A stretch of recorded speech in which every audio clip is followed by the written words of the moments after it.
അസ്സലാമലൈക്കും. എന്തൊക്കെയുണ്ട് വിശേഷങ്ങൾ? ഇന്ന് ഞാൻ ഇവിടെ തൃശ്ശൂർ സ്റ്റൈലിലുള്ള തേങ്ങാപ്പാൽ വെച്ചിട്ടുള്ളൊരു മീൻ കറിന് ഉണ്ടാക്കുന്നത്.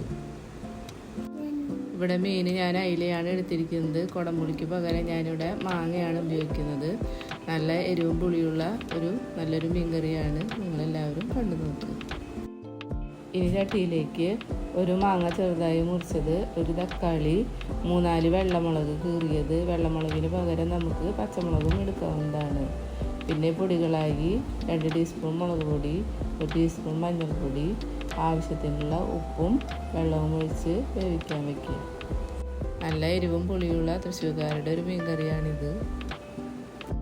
അയല മാത്രമല്ല, നമുക്ക് ഏത് മീൻ ഉപയോഗിച്ചും ഇതുപോലെ വയ്ക്കാവുന്നതാണ്. ഇനി മാങ്ങ വെന്ത് വെള്ളം വറ്റിയതിന് ശേഷം അതിലേക്ക് അയില കഷ്ണങ്ങൾ ചേർത്ത് കൊടുക്കുക. അതിനുശേഷം അതിലേക്ക് ഒരു ബൗള് നല്ല കുറുകിയ തേങ്ങാപ്പാൽ ഒഴിച്ചു കൊടുത്ത് നന്നായി തിളപ്പിച്ചെടുക്കുക.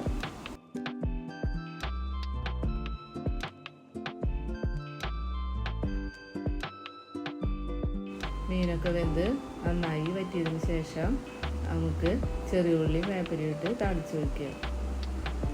നമ്മുടെ തൃശ്ശൂർ സ്റ്റൈലിലുള്ള നല്ല എരിവും പുളിയുമുള്ള മാങ്ങയിട്ട് വെച്ച അയലക്കറി ഇവിടെ റെഡി ആയിട്ടുണ്ട്. ഇഷ്ടപ്പെടുകയാണെങ്കിൽ നിങ്ങൾ എൻ്റെ ചാനൽ സപ്പോർട്ട് ചെയ്യണം, സബ്സ്ക്രൈബ് ചെയ്യണം, ലൈക്ക് ചെയ്യണം. അസ്സലാമു അലൈക്കും.